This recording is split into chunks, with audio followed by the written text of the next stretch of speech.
Entonces, ¿sí? Vale.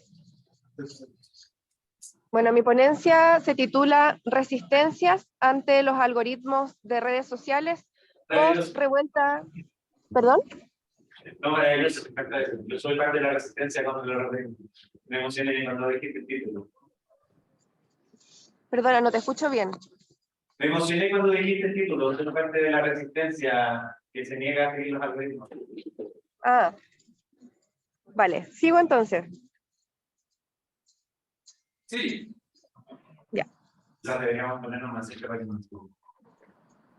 Bueno, los algoritmos de redes sociales rigen los modelos de vida contemporáneos, pero las corporaciones mantienen un secretismo sobre los alcances de estos mecanismos, que si bien podemos definir, no es posible delimitar su funcionamiento específico ni dimensionar su impacto con certeza. Así, se plantea la necesidad de interpretar, a partir de experiencias sensibles en el contexto digital, aquellas prácticas de resistencia ante esta dominación algorítmica en concordancia con la estimulación del consumo. Estas serían prácticas surgidas como una suerte de ingeniería inversa para develar un secreto. Pese a que existe una zona gris al respecto, propongo que hay una transversalidad en las intenciones parcialmente declaradas por parte de plataformas digitales en torno a la visibilización algorítmica, más allá de decisiones particulares de consumo de contenido y elecciones o imposiciones estéticas derivadas de este flujo. Esto es la búsqueda por producir estados de felicidad. A partir de esta aproximación, estoy desarrollando una investigación que indaga sobre cómo visiones hegemónicas de felicidad instaladas en redes sociales habrían expresado su crisis en la revuelta popular de Chile, abordando específicamente desde octubre de 2019 hasta marzo de 2020, época en que se desencadena el COVID-19. Sostengo que a través de estéticas digitales comunes, la vivencia colectiva de la revuelta abrió nuevas formas de aparecer en el escenario político que, de una u otra manera, apelaron a maneras otras de desenvolvernos, alternativas a la vida enmarcada en el sistema neoliberal, expresadas tanto corporalmente como por medio de una dimensión performativa de los posteos y las acciones en redes sociales. La noción de performatividad en redes sociales es postulada por la investigadora Marcela Fuentes en su texto Activismos tecnopolíticos, constelaciones de performance. Actualmente estoy culminando una indagación sobre dinámicas de resistencia frente a algoritmos mutables, a partir de revelaciones no necesariamente buscadas, categorías pensadas a la luz del llamado quinta columnismo digital, concepto elaborado por Alonso y Arzós, que remite a la infiltración en las columnas del adversario. También abordo la noción de simulacro y al mismo tiempo propongo la valoración del azar ante modelos de inteligencia artificial predictivos y homogeneizantes como pueden ser los algoritmos. Para efectos de esta presentación, me remitiré a enunciar algunos argumentos que dan cuenta de una narrativa de tensión entre seres humanos y algoritmos y cómo estos finalmente constituyen sistemas retóricos, fórmulas o relatos en formato de mecanismo que se tienden a observar en una lógica adversarial, sobre todo en tiempos extraordinarios como implicó la revuelta social chilena. Me interesa este momento como punto de fuga de la predictibilidad. Las redes sociales se han convertido en parte del entramado de nuestras experiencias tangibles y sensibles, aun cuando estemos detrás de una pantalla. Me pregunto entonces, ¿es posible aprovechar estas tribunas con mayor o menor alcance para contribuir a las demandas que surgen en periodos políticos clave, al tiempo en que nos desenvolvemos en escenarios que promueven los ritmos de consumo y competencia neoliberales? Más que generar una ruta o respuestas definitorias, quisiera plantear un punto de referencia que nos ayude a situarnos respecto de a qué estaríamos resistiendo cuando hablamos de resistencias ante los algoritmos de redes sociales. Mecanismos que, como se ha dicho, no son transparentes, pero conforman experiencias colectivas comunes. Hace algunos años leí un libro sobre la vida del naturalista Alexander von Humboldt, Recuerdo particularmente una imagen, él encumbrado en la cima del volcán Chimborazo en Ecuador, con su mirada hacia el vacío, dificultad para respirar, asimilando al planeta como un órgano viviente, masivo, conformado de árboles, ríos, tierra y animales indistinguibles desde las alturas. Esta escena de la invención de la naturaleza supone no solo la concepción del planeta como un ser vivo, sino tener acceso a la idea de un todo, en sintonía con la utopía de albergar el conocimiento cabal de este mundo, habitado por seres humanos capaces de situarse en un punto de referencia. Es inevitable pensar, como contraparte, en la sensación de referencia más recurrente de nuestros días, lejos de volcanes y árboles que respiran, un mundo por descubrir cada vez que entramos a redes sociales.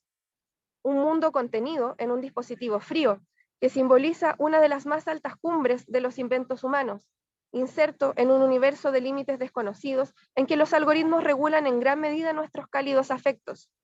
Esta noción de infinito dialoga, por cierto, con el legado del filósofo Lulio en el siglo XIII y su sueño de la máquina del pensamiento asimilada a la mente de Dios, el infinito representado en una imagen de escaleras eternas que encarnan la posibilidad de un recorrido. En vez de una escalera, quizás la ficción más extendida del infinito sea actualmente la posibilidad imaginaria de consumo digital ilimitado, mientras dibujamos trayectorias de vida finitas, situadas en este planeta, órgano vivo de recursos limitados. Asistimos a un simulacro, como dirá Baudrillard, mediado principalmente por los algoritmos de redes sociales, en función de las horas que como humanidad pasamos navegando en estas interfaces. Un paraíso digital en que todo parece haberse vuelto eternamente capitalizable. Comillas, el poder tecnológico tiende a la concentración del poder económico, como diría Marcuse. En esta simulación de paraíso o infierno digital incierto, quizás ambos a la vez, no podemos huir de una certeza. Todo el contenido puesto en escena en las redes sociales será auscultado por los algoritmos que determinarán si lo publicado será visto por cierto grupo de seguidores de cuentas o temas específicos. Al mismo tiempo, serán los usuarios o bots que recibieron la información quienes entregarán o no su atención o ejecutarán alguna de las acciones permitidas por las funciones de estas plataformas. A través de símbolos representativos de actos de resistencia que se hacen presentes en múltiples espacios en tiempos convulsos, entre ellos redes sociales, se produce una suerte de fugacidad perdurable, como plantea Wendy Chun según cita fuentes. Fugacidad perdurable de ciertas consignas y petitorio ciudadano, posibilitada por la memoria digital, habilitada por herramientas de latencia efímera como los hashtags. Una memoria que, en el caso del llamado estallido social chileno, floreció de diversas maneras, al apelar a la cultura popular y a la actualización de una memoria reprimida por medio de la comunicación expansiva.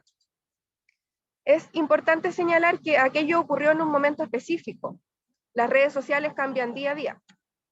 Independientemente de las condiciones técnicas en que están situados los algoritmos en un tiempo puntual y cómo estos evolucionen aplicados al contexto de redes sociales, comillas, cuanto más elevada sea la tecnicidad, más disminuye el margen de indeterminación de esa potencia, cierre comillas.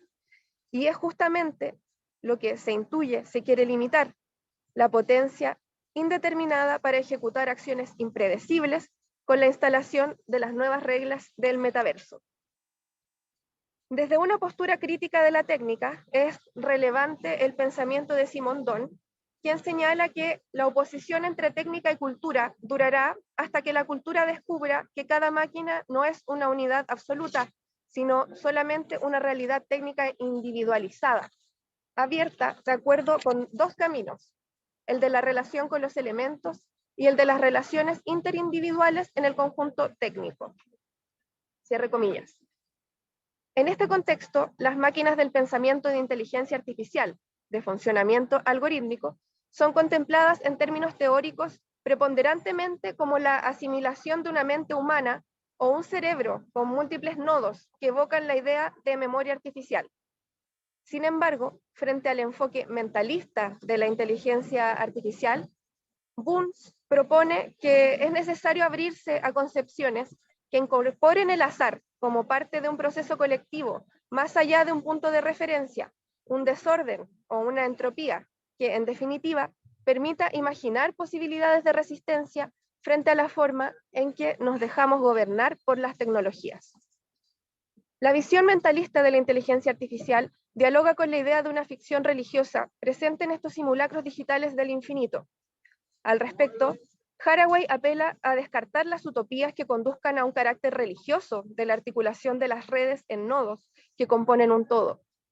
La figura del cyborg, elaborada por la autora, traída al presente como un sujeto inmerso en la automatización que hace scroll en redes sociales, es un arquetipo en movimiento interesante de instalar en la temporalidad de la revuelta chilena, la cual ciertamente podría tener puntos de fidelidad o encuentro con el feminismo o el materialismo, condiciones que plantea la autora en su manifiesto.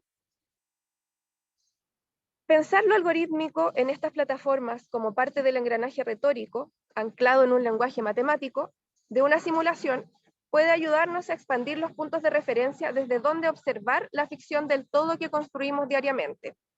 Esto sin perder de vista que hay un continuo en lo colectivo, expresado materialmente en unión con los dispositivos tecnológicos. La clasificación de usuarios, expresada de forma más evidente a través de la segmentación de públicos en redes sociales, es en sí misma un intento de abarcar la complejidad humana y la incertidumbre que ésta conlleva, una suerte de definición de arquetipos divididos por fronteras de consumo estético. Abre comillas. Toda clasificación implica una segmentación del mundo, es decir, un ejercicio de poder. Cierre comillas. Dicen Bowker y Leistar, citados por Hidárraga. De manera que nace la pregunta respecto de cómo se manifiesta esta apreciación en los actuales modelos algorítmicos o cómo estos, comillas, perciben o procesan el mundo, junto con qué consecuencias políticas, estéticas y epistemológicas emergen con las clasificaciones que estos elaboran. Vemos que en este engranaje de multifactores atendidos por los algoritmos, podemos identificar el despliegue de un espacio-tiempo que transcurre simultáneamente a nuestra experiencia corporal. Puede ser tentador pensar en los algoritmos como procesos inmateriales que atraviesan dispositivos materiales, smartphones o computadores. Pero en última instancia, estos se expresan como pulsaciones eléctricas que generan ceros y unos dentro de un procesador físico, que para el caso es un microchip inserto en un aparato.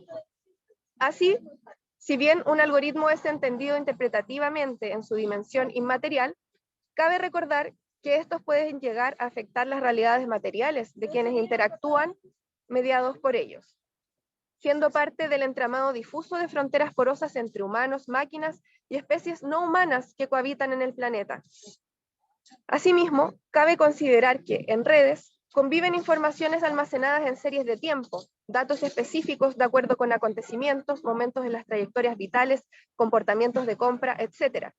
Sin embargo, es probable que, aun cuando se prediga el potenciamiento de la inmaterialidad y la proliferación de experiencias de realidad virtual por medio de la inteligencia artificial, los algoritmos seguirán atravesando chips elaborados con componentes geológicos obtenidos desde capas en que la, comillas, profundidad se convierte en tiempo, cierre comillas, como postula Párica.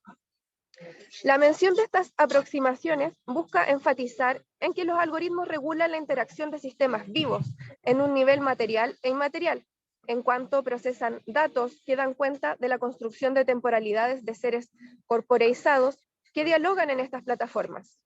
No podemos dejar de pensar en estos factores como parte de variables estéticas relevantes del presente y al mismo tiempo dar cuenta de percepciones en un periodo de excepción, como ocurrió con la revuelta chilena, fenómenos sin precedentes en décadas en cuanto a su masividad, en contraste con un tiempo anterior en redes sociales, para construir nuevas imaginaciones ante un futuro incierto de factores impredecibles, tales como una pandemia que encerró a la humanidad.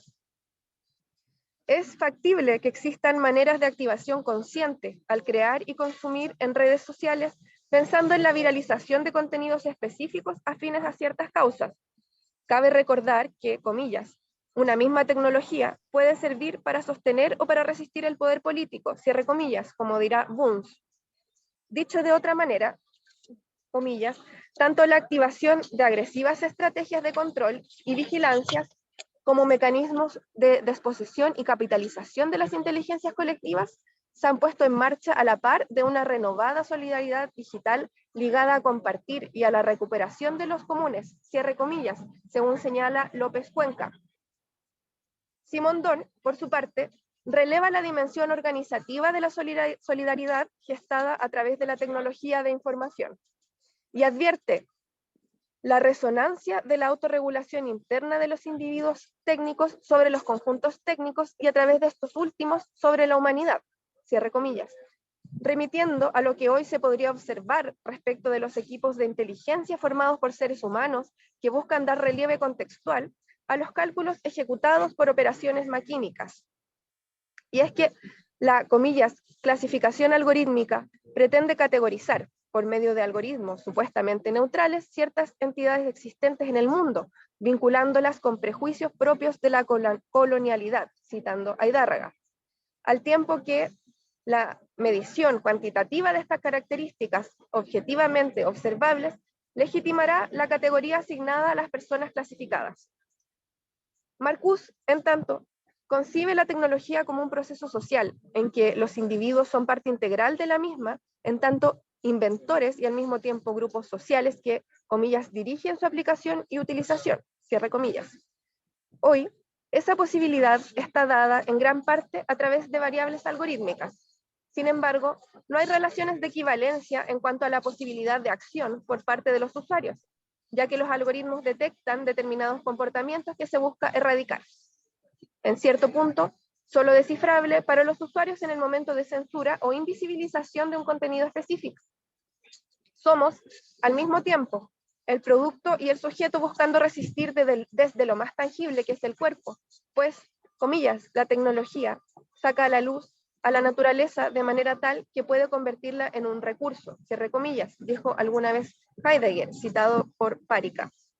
Sin embargo, atender la noción de que el cyborg define una polis tecnológica basada parcialmente en una revolución de las relaciones sociales en el hogar, permite pensar consensos fijos y en movimiento, que dialogan tanto en contextos privados del hogar como en espacios públicos. La puesta en marcha colectiva de procesos... Quedan 2 minutos. ¿Perdón? 2 minutos. Ya. La puesta en marcha colectiva de procesos algorítmicos en la llamada Primavera de Chile convivió con las resistencias digitales y corporales, parte de un cúmulo de acciones entrelazadas, sostenidas y comunes que se extendieron por varios meses. Cuando millones de personas se encontraban en las calles, sacaban su celular para hacerse una selfie, captar los láser apuntando a los helicópteros de carabineros o grababan una story, proporcionaban un insumo de datos, cuestión que ya ocurría con la sola e inédita presencia masiva de los dispositivos en el mismo lugar. Los algoritmos debieron adaptarse a nuevas rutinas hasta contar con un cúmulo de datos de entrada. No había más que ir un viernes a Plaza Dignidad para hacerse parte del ánimo masivo, protagonizado por actores diversos que confluían en una experiencia comunitaria inédita, un coro de voces reunidas quizás por primera vez. Vimos a las barras bravas lanzar juntas los fuegos artificiales, aparte de la comunidad LGBTIQ+, alzando sus banderas, a otakus haciendo cosplay de sus personajes favoritos, a jóvenes que reinterpretaron la industria global del heroísmo a través de disfraces que reflejaban los territorios, y a chilenos y chilenas que salieron a marchar pese al olor de lacrimógenas o al riesgo de recibir un balazo directo a los ojos. Las primeras semanas casi todos los días, luego cada viernes durante varios meses. Hablar de resistencias algorítmicas en esta línea nos invita a repensar la diversidad individual que nos une y nos nutre colectivamente. Fueron las generaciones más jóvenes las que tomaron un rol protagónico para representar a un colectivo intergeneracional, si bien inorgánico, con poder agencial. Si bien el tiempo de esta presentación no es pertinente para profundizar en la factibilidad agencial de resistencias específicas, es relevante enunciar que, en el marco de una revuelta social inesperada para muchos, existió en algún nivel un espacio para la agencia de usuarios en redes sociales, gestado a través de acciones para impulsar contenido en apoyo de demandas ciudadanas. Tipos de resistencia que actualmente estoy rastreando: informática, de códigos, organizativa, de hackeo, de humor y activismos, prácticas que dan cuenta de una agencia suscitada necesariamente en red, en un anclaje de relaciones, en tanto los objetos y procesos tecnológicos son agentes en un sentido ontológico, relacional y mediacional. Muchas gracias.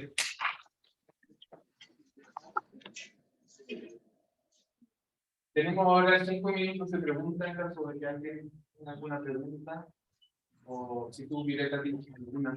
Vale, voy a apagar la cámara para escucharlo mejor. Sí, perfecto. ¿Me escuchas mejor, Violeta? ¿Cómo? ¿Me escuchas mejor, Violeta? Sí, lo escucho mejor. ¿Cómo va el avance de tu indagación? ¿Has recopilado suficientes datos ya? Estoy en el último capítulo de escritura. Esta es mi tesis de posgrado del Magíster de Estéticas Americanas, y fue súper importante la liberación justamente de un grupo hacker de los mails del Estado Mayor Conjunto, que hizo un registro de todas las convocatorias a marchas y a diversas acciones, tanto en un nivel como indeterminado como en redes sociales. Entonces ese es como mi marco cronológico con el que estoy trabajando, y al mismo tiempo otras prácticas de resistencia que registré como usuaria, sometida por supuesto a los algoritmos específicos que dan cuenta de mi consumo estético y del consumo estético que quieren imponer estas corporaciones. El Centro Cultural Gabriela Mistral parece que hizo un registro de murales y tenía una exhibición, quizás sea útil. Y la otra es que la mayor parte de las obras eran más bien performativas, como eran puestas en escena en la calle, si me recuerdo, que yo vivía cerca de ahí. Y las protestas no solo eran lacrimógenas, había un momento bien interesante de puestas en escena. Ajá.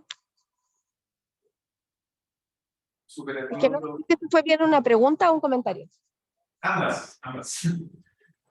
Que si tu información era más bien amplia, de muchas manifestaciones a nivel estético, o era solamente de registros visuales de actividades performativas. Ah, ya. Bueno, no se alcanza a escuchar tan bien, pero no son solamente resistencia en términos de la creación de post específicos, sino como de prácticas que se dan o que se dieron primero en un contexto como tangible y que son llevadas o traducidas al contexto de redes sociales, como por ejemplo a través de, no sé, de Instagram o de Twitter se masificaba en ese tiempo alguna convocatoria en un punto específico con algunas claves que podían dar cuenta de un conocimiento respecto de cómo se viralizan ciertos contenidos, y decían ya va a ser en tal punto, pero luego los manifestantes aparecían en otro. Entonces también hay como tácticas de distracción que se dan en un conocimiento como de experiencia en redes sociales por parte de estas generaciones que han sido definidas como por medios de comunicación extranjero, incluso como esta fue una revuelta de expertos en redes sociales, en términos de las generaciones jóvenes que protagonizaron estas prácticas de resistencia para el marco de esta investigación. Gracias, Violeta. ¿Alguna otra pregunta? Yo tengo un pequeño como comentario y también pregunta sobre este proceso que tú describes, ¿cierto? De categorización de gustos al final, ¿no? Como de cómo los algoritmos categorizan y de alguna manera clusterizan o crean grupos de personas que consumen contenido estético que ha sido predispuesto por la técnica, ¿no? Que ese es un poco el argumento, ¿no? Que la técnica, y en eso también uno se acerca a Simon Donsker, que el mundo de objetos generan esta red de información, que en realidad son objetos inhumanos, pero no inagenciables. Entonces quería preguntarte cómo tú observas, digamos, dentro de tu investigación, ese proceso de categorización, ¿dónde? ¿No? Como tú decías, hackeo, o, bueno, yo me imagino que también como la hegemonía de los medios de comunicación. Si tuviéramos que hablar como de una red de comunicación, ¿cómo uno, o como tú particularmente, ¿cierto?, observas ese proceso de categorización que generan los algoritmos? Sí, yo creo que es una pregunta bien compleja en el sentido de que siempre está la duda de qué es primero, como lo que hacemos como usuarios para alimentar esos algoritmos que finalmente van a procesar esa información por la que navegamos, y luego cómo la van a traducir en el deseo de un objeto, por ejemplo, que yo eventualmente puedo terminar comprando, y de acuerdo a si lo compro o no, por poner un ejemplo, porque como los algoritmos, ¿cierto?, de redes sociales en particular son secretos, cómo ese objeto pudiera derivar en una categorización de que soy una mujer de 30 y tantos años, que tengo tal situación económica, como que en ese sentido es una retroalimentación, no diría que hay un sentido lineal, porque al mismo tiempo esas categorizaciones no se dan solamente en relación con cómo la técnica dispone de esos contenidos específicos, sino que también nosotros los vamos alimentando no solo con las decisiones como conscientes, sino también dependiendo con quienes nos reunamos, ¿cierto? De qué manera también se reúnen, entre comillas, los propios dispositivos. Ahora yo estoy trabajando especialmente con los smartphones y creo que es importante para pensar en cómo romper estos muros de categorizaciones de alguna manera, como una manera de resistencia, por ejemplo, de llegar a otro tipo de público con cierto contenido, público que eventualmente no recibe esa información a la que quiero que les llegue. Creo que es importante el concebir una manera de entender cómo funcionan estos mecanismos, ya que tenemos las definiciones, sabemos cómo funcionan en otros estadios, y traer como ciertas interpretaciones a cómo esto pudiera estar funcionando en redes sociales, de manera que podamos concebir como una suerte de entrenamiento algorítmico, pensando en los procesos que conforman estos sistemas también, estos mecanismos, digamos como las etapas, como ya sea en el entrenamiento de datos, en el procesamiento de datos y luego la proyección de los mismos. Hay como ciertas claves, ¿cierto?, que vamos obteniendo solamente en la medida de experiencia. Yo personalmente trabajo como creadora de contenido digital hace hartos años, como más de 10 años, y por ejemplo, ya sea en reuniones con ejecutivos de redes sociales o incluso en la práctica, es que podemos determinar que, por ejemplo, los rostros en redes sociales se viralizan de manera mucho más efectiva versus publicaciones que no contienen rostros por este afán de cercanía. Entonces, hay ciertas cuestiones que podríamos denominar más transversales, así como yo también enuncio, porque en mi segundo capítulo de la tesis tiene que ver con la felicidad, con cómo pese a las categorizaciones específicas en que nos sitúan como un público con determinados gustos, hay cierto afán de transversalidad por estimular los estados de felicidad por parte de estos algoritmos en redes sociales. Y esos modelos de felicidad son predecibles, entre comillas, por parte de estas plataformas. Y ahí yo me apoyo harto en lo que dice Flusser de alguna otra manera, que aun cuando la máquina o el programa, como dice él, ese concepto, se adapta o termina como por absorber esas prácticas de resistencia al programa, y en este caso no sé, se fetichizan, no se mercantilizan.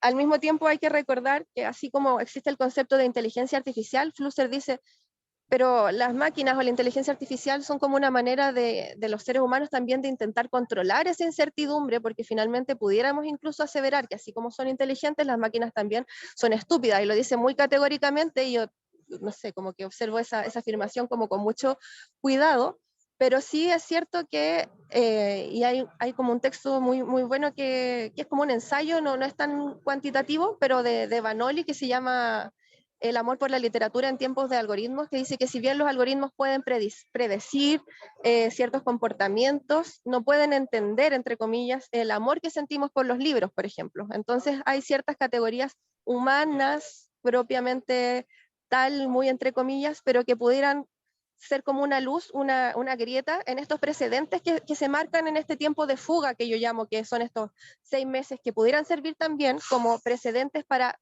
eventualmente, no sabemos, futuras revueltas populares en un contexto donde las redes sociales quizás ya no van a ser lo que conocemos, pero esto va a ser un precedente. Súper, muchas gracias, Violeta. Gracias a ustedes. Oye, quédate por allá porque quizás te podamos encontrar en la tarde. Te podremos encontrar en la tarde por allá si que tienes tiempo. Porque ¿a qué hora terminan ahí las presentaciones ahí en Apoquindo? Como 2:30. 2:30 y ya va a tener los. Ah, ya. Yo creo que me voy a ir a dar una vuelta ahora a Apoquindo. Me voy rápido para allá. Súper.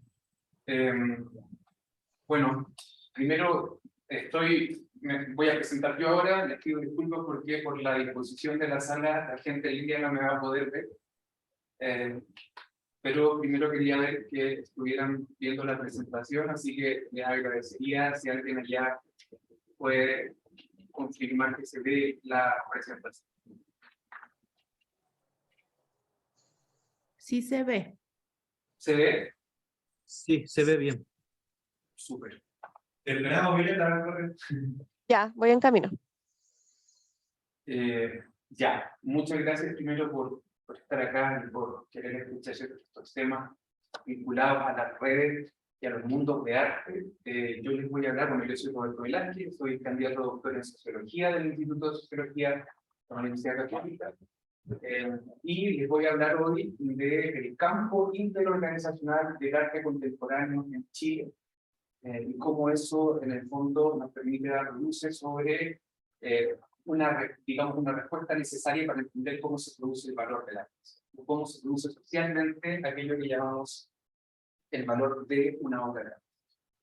¿Te refieres al valor social o al valor económico? Hay eso, entonces, en esa pregunta, digamos, parte de mi tesis, ¿verdad? Explora en un artículo cómo se produce esta idea de que ciertos objetos, ¿verdad?, son legitimados dentro de una cultura estética o dentro de un mundo de arte, a pesar de que son contraintuitivos quizá en su naturaleza material, ¿no? Es decir, ¿cómo es posible? Pongo aquí el primer ejemplo, ¿verdad?, de esta obra de Banksy, que en 2021 ganó más valor económico, en este caso, ¿cierto?, al ser destruido. Como un objeto de esta naturaleza, ¿verdad?, genera estas tensiones que la literatura describe como la economía extravagante.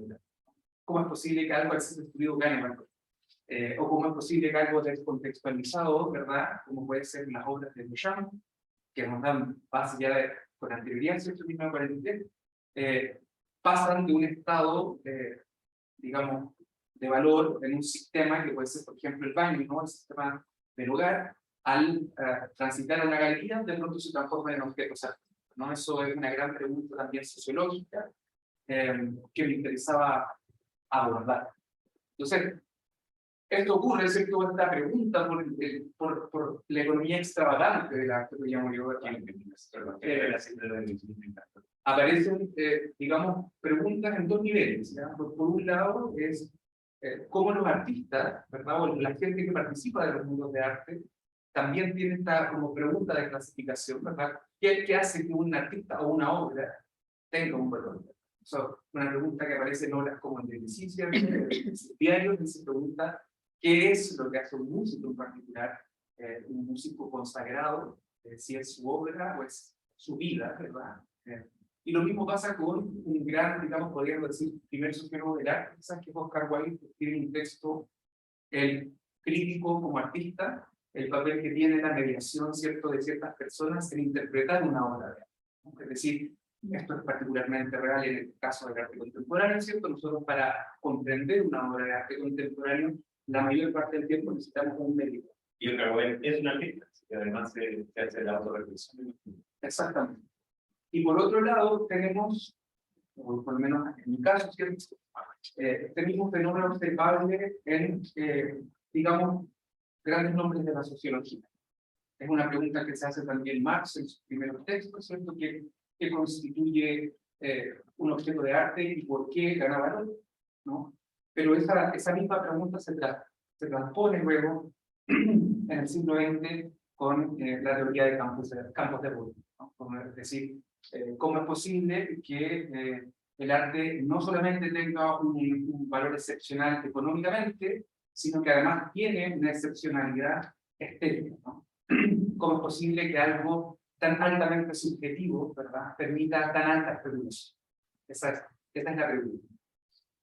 Entonces, en ese escenario, yo quise aproximarme a la pregunta sobre la emergencia del valor del arte, considerando dos grandes tradiciones, quizás, dentro de la literatura. Una de ellas es la nueva economía sociológica, la sociología económica, la nueva sociología económica, con autores que van desde Marion Fourcade, ¿verdad? Y toda la escuela muchísimo más, digamos, vinculada a las prácticas informales detrás de los mercados.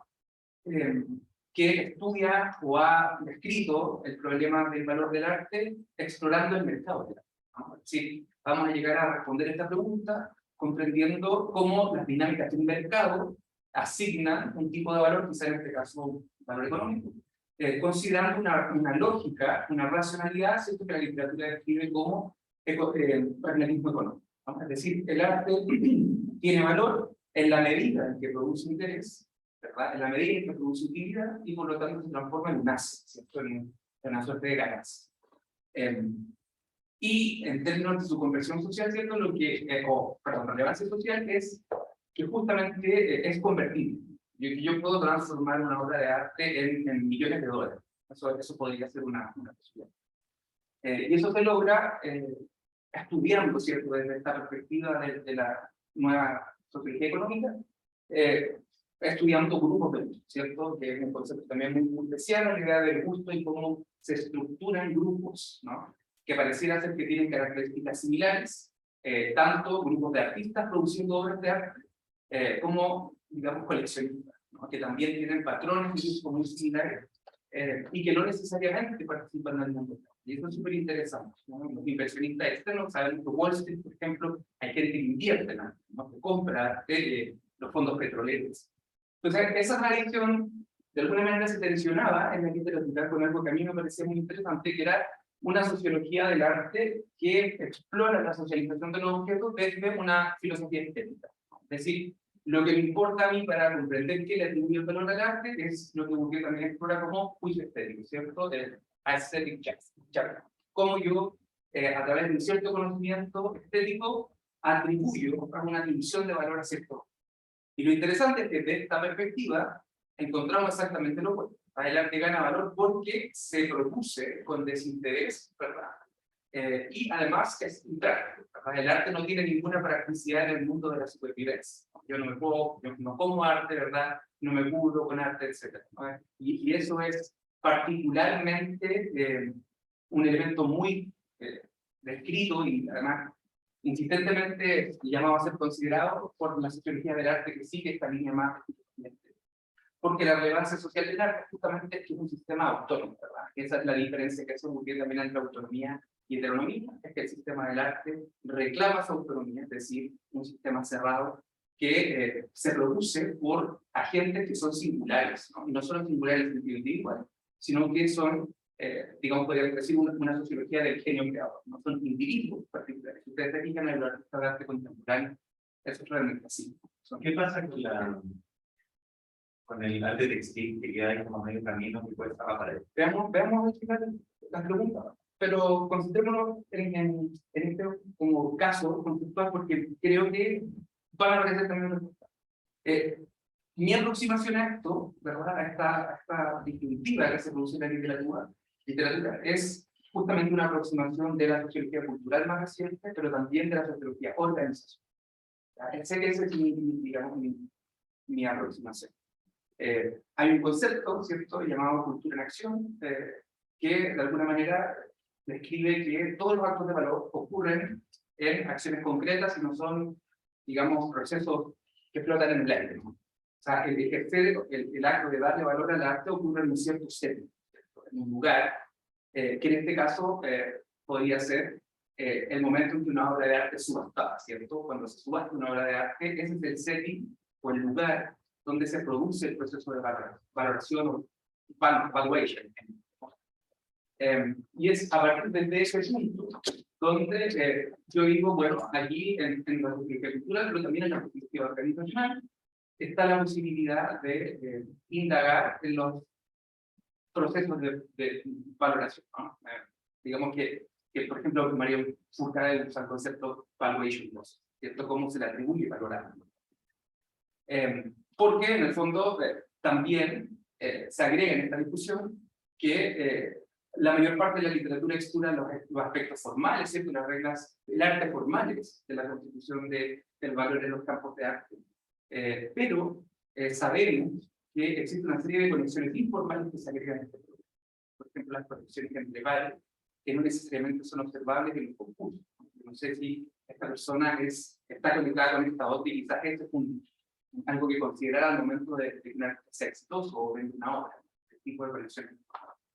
Entonces mi pregunta tiene que ver con justamente esos espacios donde se distribuye el concepto que abusa, se saca de un antropólogo, ¿cierto? Llamado Artina Padura, y un texto conocido como La vida social de la esposa.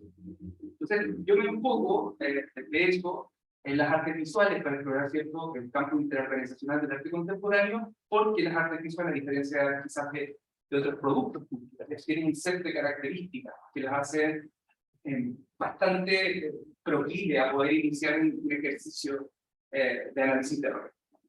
Y esas características son, primero, porque en el mundo contemporáneo actual, el arte contemporáneo experimentó un gran giro desde constituirse como una negación al mercado, es decir, lo cool no era estar, ¿cierto?, en el mercado, en el gran mercado, sino más bien obras que estaban fuera de él, a justamente a una inversión en los últimos 20 años donde lo importante para una carrera en el mundo del arte contemporáneo es estar certificado, ¿no? Es que te compren grandes, no sé, no solo en Banksy, que tendrá, digamos, perspectiva distinta, pero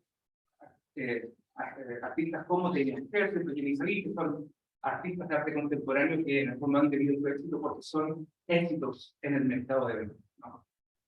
Por otro lado, digamos, el mundo del arte contemporáneo también tiene un setting bastante institucionalizado.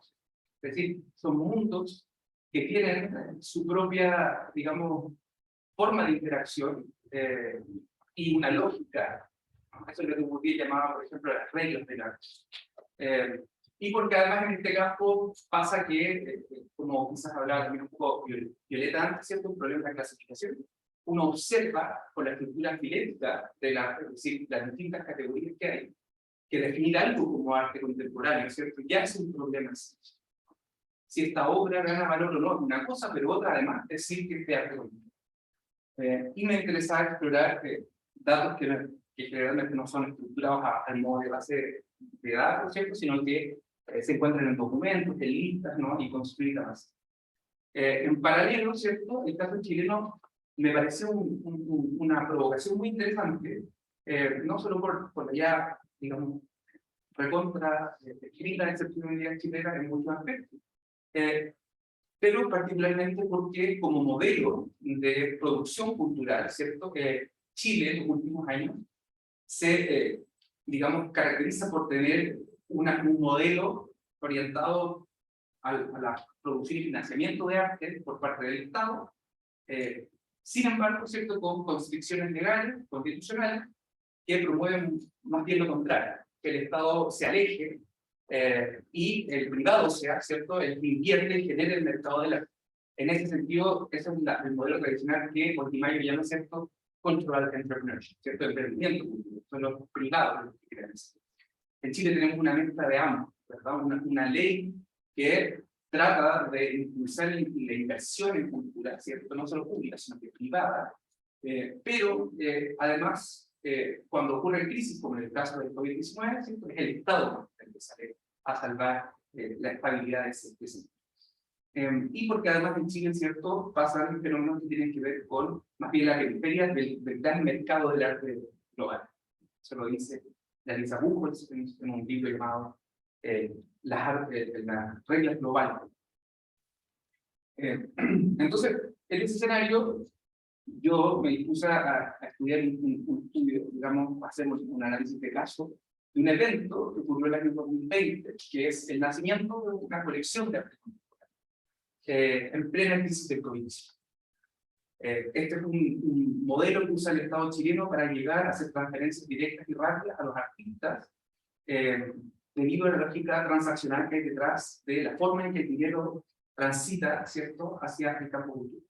Es decir, no había IFE para artistas, ¿cierto?, sino que tenía que producirse un proceso o generarse un proceso de transacción. Es decir, el Estado te pasa algo, pero tú me tienes que devolver algo a cambio. Y eso fue la compra de arte contemporáneo. Un llamado donde participaron 360 personas que fueron divididas en 3 categorías, ¿ya?, para ser juzgadas por un jurado de 9 personas y decidir qué obras, ¿verdad?, iban a ser compradas por el Estado en un evento que es realmente excepcional, pero también sugiere la historia de Chile, ¿no?, que el Estado imponga dinero, y no poco dinero, a la compra de arte contemporáneo para la creación de una colección de arte contemporáneo. Eso es particularmente llamativo, ¿no? Porque eso no ocurre en los grandes casos, incluso de el arte contemporáneo, por ejemplo, en Nueva York, una gran capital, Shanghai, por otro lado, Tokio, donde la mayor parte del arte contemporáneo, de hecho, persiste, ¿cierto? O permanece gracias al papel de los privados. Eso sí se trata de una serie de resoluciones, pero lo importante es notar, ¿cierto?, que a modo de experimento natural también, es decir, en 2020, ocurre esto, que es una pandemia global que fuerza al Estado a activar ciertos mecanismos, como la modificación al presupuesto, en este caso, de inversión en arte. Estos son los datos de la Secretaría de Cultura, que antes del COVID, ¿verdad?, no sé si acá se alcanza a notar, tenía un presupuesto de 13.000 millones de pesos, que había incrementado un 8% de crecimiento respecto al año anterior, pero que justo después del COVID aumenta, ¿no? Y crea un ítem llamado adquisición, al cual se le asignan 580 millones de pesos para comprar arte contemporáneo, lo que es ya un crecimiento muy grande, 19.5% respecto al año anterior. Digamos, es algo que me llama también profundamente la atención. Pero, como estábamos hablando de los, digamos, procesos de valorización, evaluation, el caso en sí mismo, digamos, produce o genera una posibilidad de estudio sobre justamente cómo ocurre este ejercicio, ¿no? Cómo estos individuos le atribuyen o distribuyen más bien valor a ciertas obras. Y aquí, bueno, les presento cuáles fueron los criterios que la ley estableció para que el Estado comprara obras. Uno de pertinencia, uno de originalidad, ¿cierto? Uno vale el 40%, el otro el 60%. Además de eso, digamos, genera una escala de 1 a 6, donde una obra con un punto no cumple con los criterios, ¿verdad? Y una obra con 6, por supuesto, cumple con todo. Y para poder entrar a participar en esto, tenemos que las obras tienen que estar dentro del campo de lo que llamamos arte contemporáneo. ¿Qué es eso? Lo sabremos explorando esto, ¿no? Pero, ¿qué se considera arte contemporáneo? Es justamente el problema que estos mismos jueces quieren. Pero los individuos tienen que presentar obras, por tanto, que quepan en esa categoría, que no pueden ser colectivas, que tienen que tener los derechos de autor sobre ellas, que además tienen que tener un cierto formato. Esto solamente puede ser pintura, escultura, grabado, videos, performance, instalaciones, y además que tengan una documentación completa, ¿cierto? Que todas estas obras tengan una documentación, tanto de dónde han estado, pero también los artistas, su propia tradición. ¿Ya? Esto me lleva a producir, a partir del caso, una base de datos de 860 artistas y obras de arte, que, digamos, se produjo a partir de documentación institucional, de las listas que entrega la ley de transparencia sobre cómo se invirtió ese dinero, y además un proceso de rastreo de las biografías, tanto de las obras como de los artistas. ¿Ya? Esto con el proceso de producirse, esto es una red interorganizacional y vamos a hablar de qué es eso. Yo particularmente trabajé usando R, ¿cierto? Programación en R, y los paquetes que aparecen acá, ¿cierto? SNA, AICA, PyPartime, XUSINET, etc.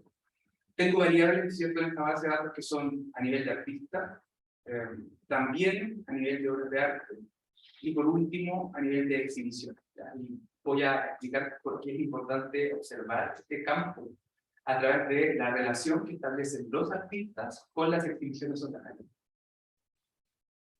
Entonces, ¿qué ocurre? Que, digamos, el Estado invierte y se generan 3 redes de artistas y obras.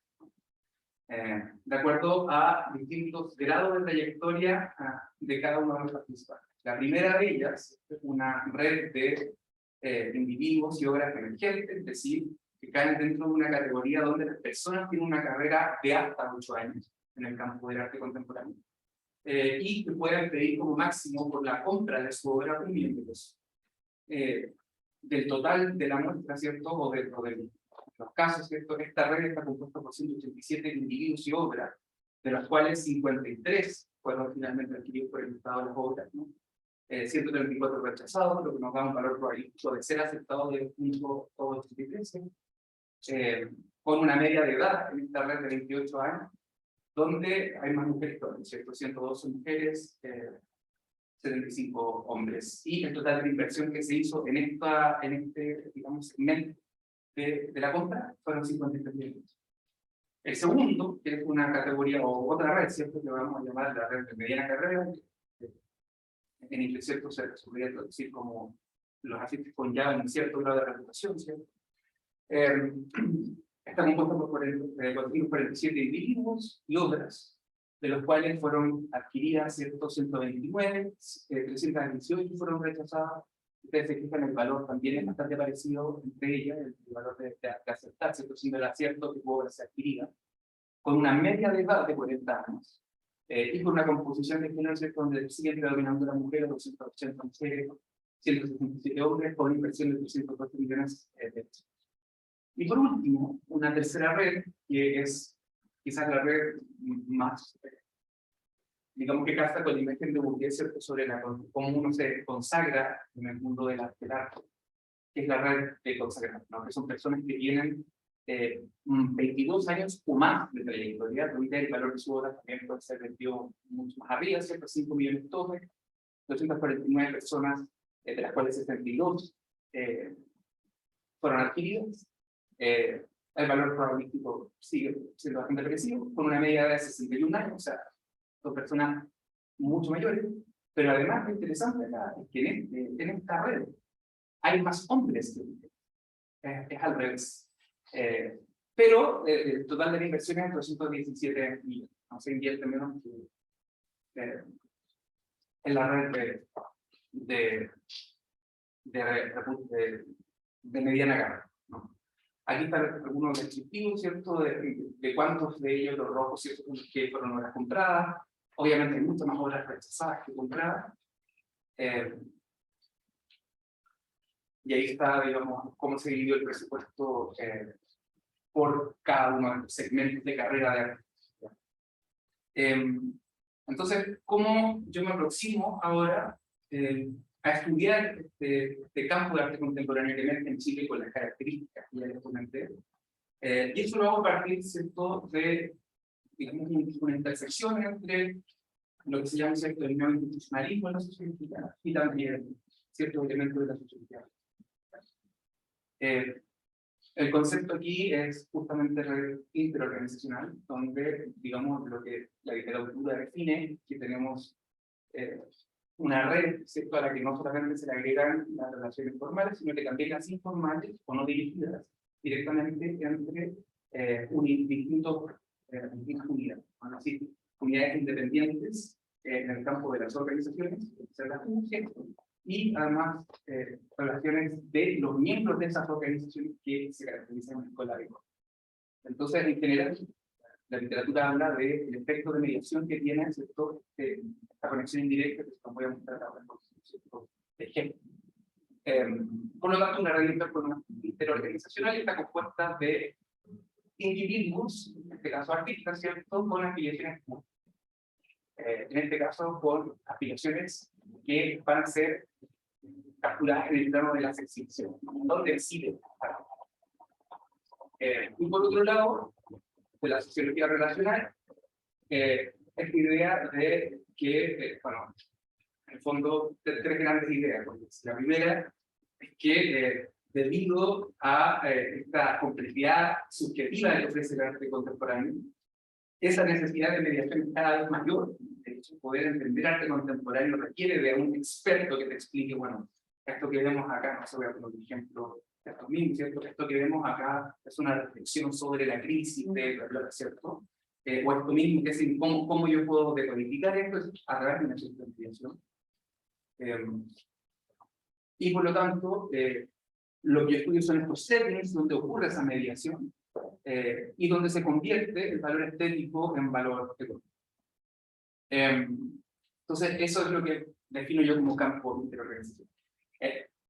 Las hipótesis que tengo hasta ahora, porque lo que les voy a presentar es una pequeña maqueta de cómo va avanzando, es sobre una red, pero me gustaría en un futuro poder quizás las distintas técnicas, puede ser block modeling, estudiar el proceso de isomorfismo institucional, ¿cierto? Descrito por la literatura general por la obra clásica, ¿cierto? De Mayo y Powell de los 83.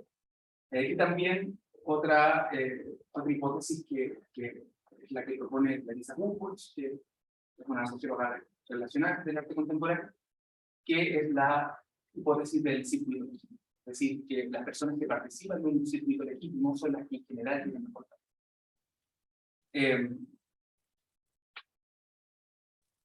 Entonces, ¿cómo yo llevo este análisis interorganizacional a un cierto modelo que me permita observar una red y rastrear esta relación? Eso es a través de una red global, ¿no?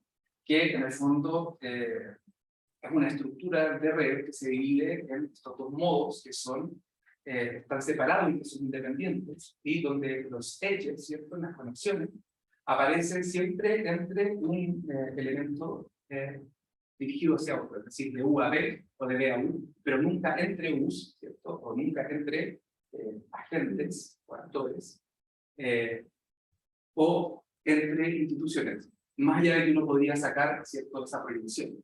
Entonces, acá, bueno, lo que yo propongo es decir una red de dos modos, donde voy a tener artistas anidados, por decirlo de alguna manera, ¿cierto?, conectados en exhibición. Entonces, bueno, el grafo, ¿cierto?, este gráfico está compuesto de justamente organizaciones, en este caso exhibiciones, individuos, en este caso son artistas, y toda la lista de conexiones, ¿cierto?, de entes que la compone. Ahora, una de las cosas que sí la literatura también escribe, y quería comentarlo porque me pone a pensar en ello, es que una de las dificultades de una red bipartita, ¿cierto?, es que tiene lo que se llama sparse. Una pregunta chiquita. ¿Por qué los edge no están orientados? Porque son proyectados, son edge, pero no están dirigidos. A mí una orientación no te había estado. Son personas que en el fondo participaron en ciertas exhibiciones, listados de exhibiciones. Bueno, la limitación justamente de las medidas también de una red bipartita, que son. Este es un pequeño ejemplo, ¿ya?, de 62 personas de la red, random sampling, de 62 personas en la red de debutantes, donde hay, ¿cierto?, 421 exhibiciones, 62 artistas y 536 dance.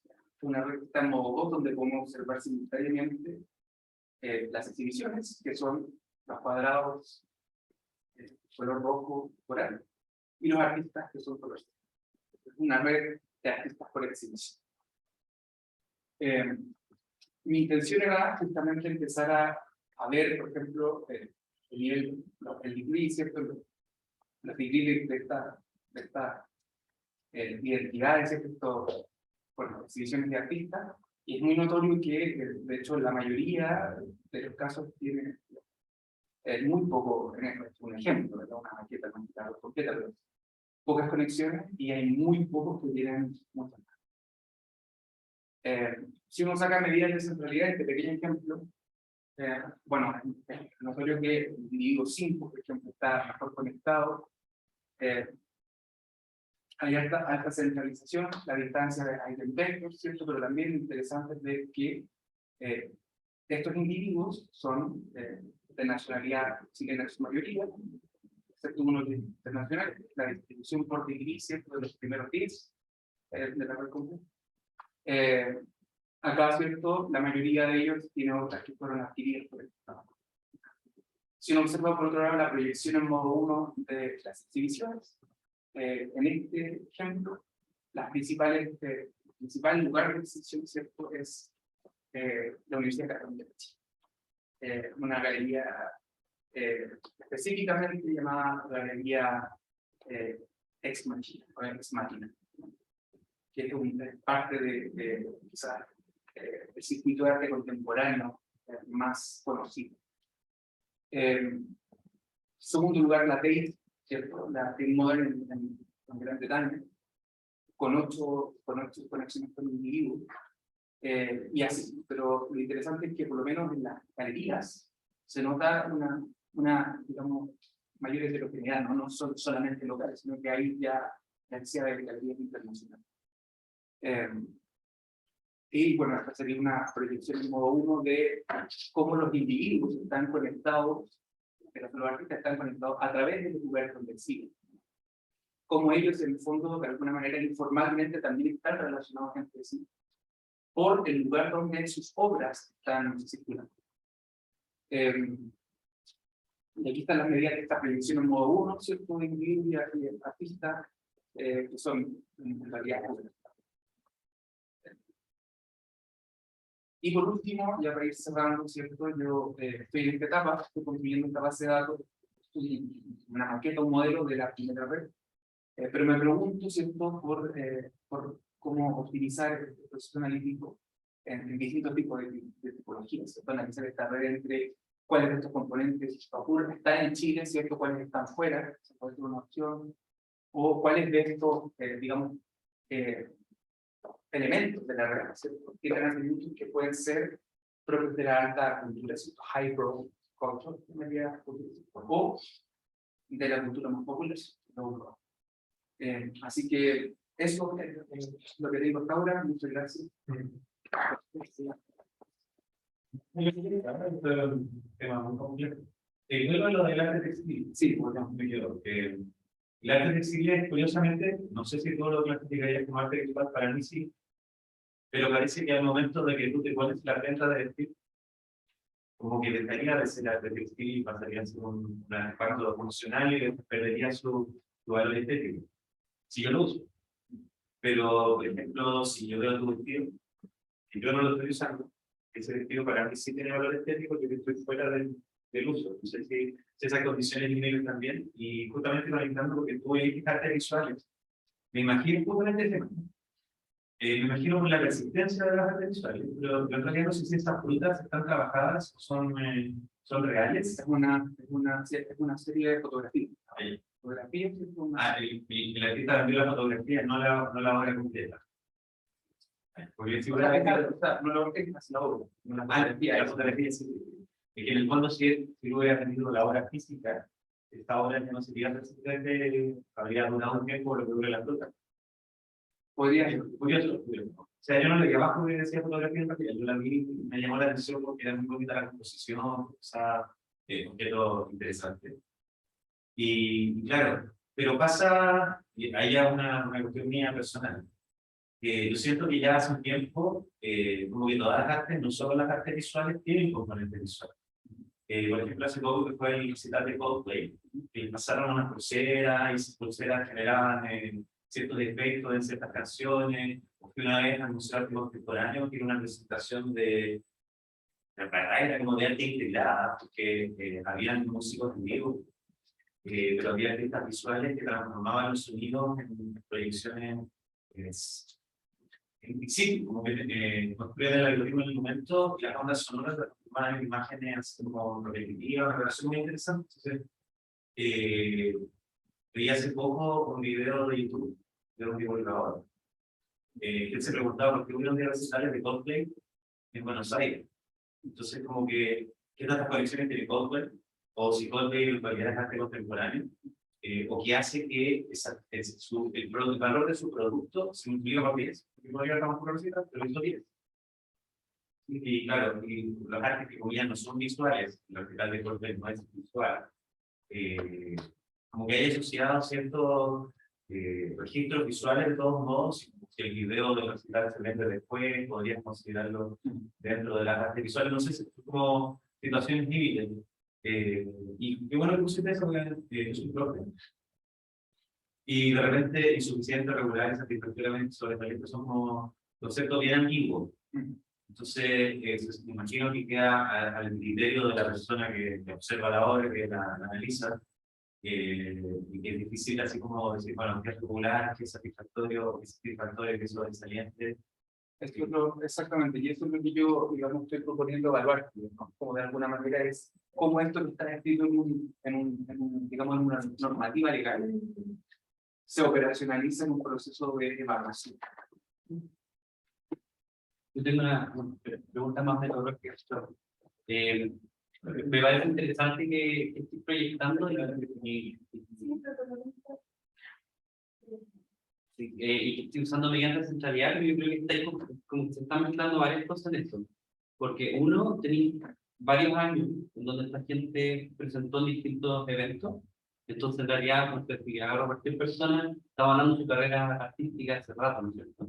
Yo creo que a ti te interesa, por ejemplo, si coincidimos más o menos en periodos de tiempo, para asumir que hay potencial de vínculo entre personas. Entonces, si es que yo presento en una galería, quizás voy a estar más al tanto de las últimas cosas que se han hecho en la galería y quizás tú quieras controlar por ese tipo de cosas. Entonces pensaba que de repente eso es una dimensión que podría servirte bastante para tus candidatos de centralidad, es de cruzarlo en un periodo.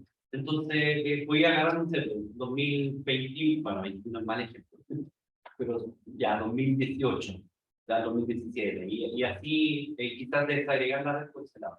Lo segundo, al proyectar, bueno, se generan ciertos artefactos. Empezáis a ver más cosas de las que realmente hay, y ahí hay un problema con las centralidades que estáis usando, porque a menos que quizás no lo explicaste, no sé, pero hay un vector, degree, o closeness, betweenness, yo creo que estáis usando las estándar, estáis usando las las que están en el modo están La cercanía y la intermediación. están, claro, son las estándares. son las estándares con la proyección, entonces ahí hay un problema, porque está ahí como, cuando proyectáis, evidentemente te genera un weighting network o una señal valorada, como que estáis perdiendo ahí información. ¿Estaría subvalorado? No, porque al final estáis diciendo, porque yo tengo 5 vínculos contigo, porque los dos presentamos en la misma opción, en realidad lo estoy contando como uno, porque eso es lo que me caché. Entonces, yo creo que podría explorar, por ejemplo, las medidas de obstáculo o PSAHL, que están pensadas para este tipo de centralidades valoradas, o lo que hemos discutido antes, que quizás podrían usar al tiro de dos modos sin necesidad de proyectar para no perder tanta situación. Sí. Muchas gracias por los comentarios. Es algo con lo que estoy justamente lidiando ahora, porque también estoy descubriendo la red a medida que va apareciendo una base. Como, por ejemplo, hay cosas que a mí me llaman la atención. Primero quería verla y empezar a escribirla, pero hay personas que tienen justamente esta variación de tiempo porque tienen más tiempo de carrera. Incluso, ¿no? Hay personas que tienen 22 años de carrera, hay personas que tienen incluso más de 22. Hay aquí está Mario Toral, que es una de las personas que tiene 48 años de carrera. Es una persona que además tiene mucho más tiempo para estar circulando en exhibición. Entonces, no sabía cómo, aún por esa variación que es el tiempo, porque ya tenía 3 redes, ¿cierto? Porque además cada uno está separado por tiempo distinto. Pero esa idea me parece... Sí, de hecho, por ahí, hasta para complicarte la vida, no. Pero Yo pensé que estaría complicado. claro, pues ya está ahí, claro, ya está ahí en un mundo complicado, pero para complicarte un poco más, ya que están los trabajos de Lucía Falzón, que es de Australia, y bueno, Big Jones también tiene algunas cosas sobre centralidades temporales, porque justamente voy a encontrar ese tipo de cosas. Que en el tiempo, claramente, si alguien tiene una trayectoria mucho más larga que alguien joven, puede que te haya topado con cierta gente en el tiempo, y sería interesante tratar de ver cómo se puede utilizar ese tipo de centralidad.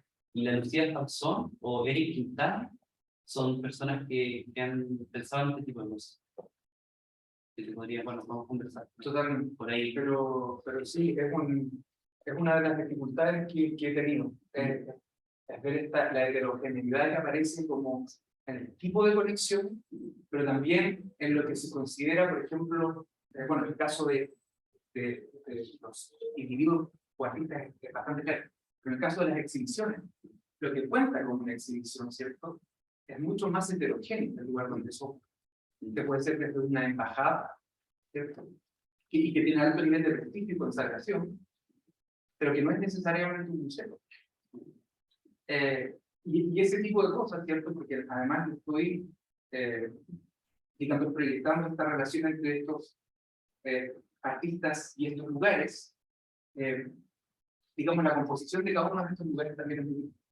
Es decir, cómo funcionan organizacionalmente, ¿cierto?